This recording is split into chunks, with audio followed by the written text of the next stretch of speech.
In New York, they have the New Year's Eve ball drop, while here in Orange County, we like everything a little bit more organic, so we have the human drop. When the pieces are done, they are taken to Community Center Park in Garden Grove, and what they end up adorning may surprise you. This turkey dinner can feed up to a family of 10. Multiply that by the 851 students receiving the meal, and you begin to feel the magnitude of the giving spirit happening this year. We're back here at the Gem Theater, this time for a special matinee showing of the Holiday Gem. The play is upbeat and cheerful, but the fact that it's completely free to today's audience makes it all the merrier. AB 540 is the first of many conferences to help students reach their goals, regardless of documents. Governor Jerry Brown signed a bill into law, AB 2189, that will allow undocumented immigrants to receive a driver's license without having to give a social security number as proof of citizenship. Those hoping to apply will need to show proof of residence and meet other requirements. Police need help finding 2 men involved in the stabbing of 2 brothers in Costa Mesa Sunday night. The victims, ages 18 and 24, were approached and asked what gang they belonged to by 2 men in their 20s who police suspect are gang members. Both were attacked with a knife. The 24-year-old received a hip injury, while the 18-year-old was taken to the hospital in critical condition with a wound near his neck and is now in stable condition. Police are still investigating the attack. The Gladiator Rock and Run is no walk in the park. From tire heaps, to slippery slopes, to fire hurdles. The Orange County Great Park is transformed into a treacherous arena. Meet the mind behind the madness. You know, I was sitting at home one day and I'm like, what can I do that's a hell of a lot of fun, that will get people engaged, that also could help raise money for Talk About Curing Autism? And I came up with the Gladiator Rock and Run. Came up with this insanity. So after a 5K run, the runners are treated to a grueling crawl through a mud pit. So why do they do it? For fun and for the beer at the end. Oh, my girlfriend made me. I told her we're doing the mud run and I made her dress up whatever I wanted to do. I almost dropped her off the wall on the last one, which was even more exciting. Since I've had my baby and things have changed, so this is such an empowering opportunity. That's pretty much awesome. I mean, 17 obstacles, crazy. You're running, you're jumping over, doing everything. I mean, it's pretty exciting. Somewhere between the uphill battles, the downhill dives, and the world's longest mud pit, fun is exactly what American Gladiator Dan Nitro Clark had in mind. You guys have a good time today? Yeah! Everyone has a good time out here. It's a thing to do. You know, you challenge yourself, you have a great time. When you're done, you go, yeah, I'm a gladiator. This is Lee in Irvine for the Orange County Register.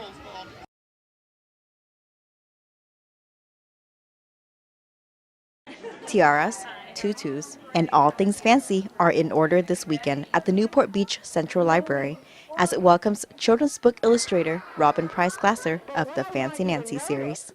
The series, which revolves around a little girl and her love for flamboyance, now includes 50 books, which has sold 22 million copies worldwide. The best-selling series is the creative love child of 2 grown women whose uncanny ability to tap into that fanciful inner child still holds true after 8 years. All picture books start with the author. The author writes the story. In our case, it was Jane O'Connor, who came up with the concept of Fancy Nancy. She wrote the first 2 stories, sold them to HarperCollins, and they hired me. As I'm reading Jane's words, I see the images running through my brain, and then I just pull out like a film. I just pull out the stills and put them down on the page. So this is the last page of the book. But I imagine if there was another page, it would be Nancy going, Mom! At this event, not only do ornately dressed young fans get a chance to meet the artist that brought Fancy Nancy to life, they also learned about proper posture, 8 decadent treats, and went home with an indelible souvenir. I'm still 6 inside, and ask my husband, he will agree that. This is Lee in Newport Beach for the Orange County Register.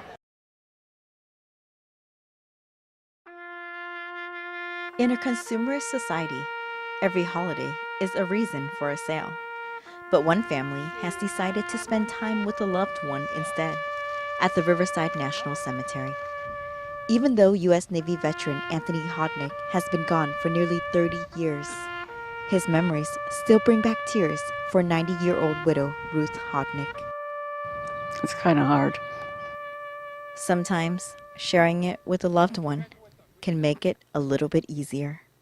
One of my favorite stories is when my dad was away and she didn't know that he had been discharged and was coming home.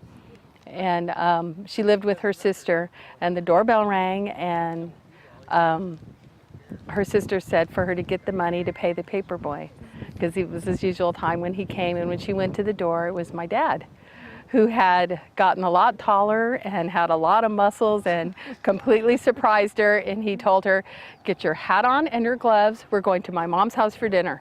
Right? Do you remember that? World War II veteran Anthony Hodnick spent his life fighting, not only in war, but also after he came home. He was a union organizer when he got out of the Army, and he went from that to be a federal mediator, if you know what that is. They go in and settle strikes for the government, but very politically outspoken, politically activist. Anthony Hodnick was a Marine, but also a husband, a father, a grandfather, and an activist for a better society. His loss is not lost on a family who remembers to remember him year after year. We talk about, how proud we are of him and the time he served. I have his uniforms. He was Marine and Navy, and we miss him. What is a thought but a spark in the mind? What is a memory but a spark in the mind that burns forever, as long as we keep it lit with reflection and remembrance? This is Lee in Riverside for the Orange County Register.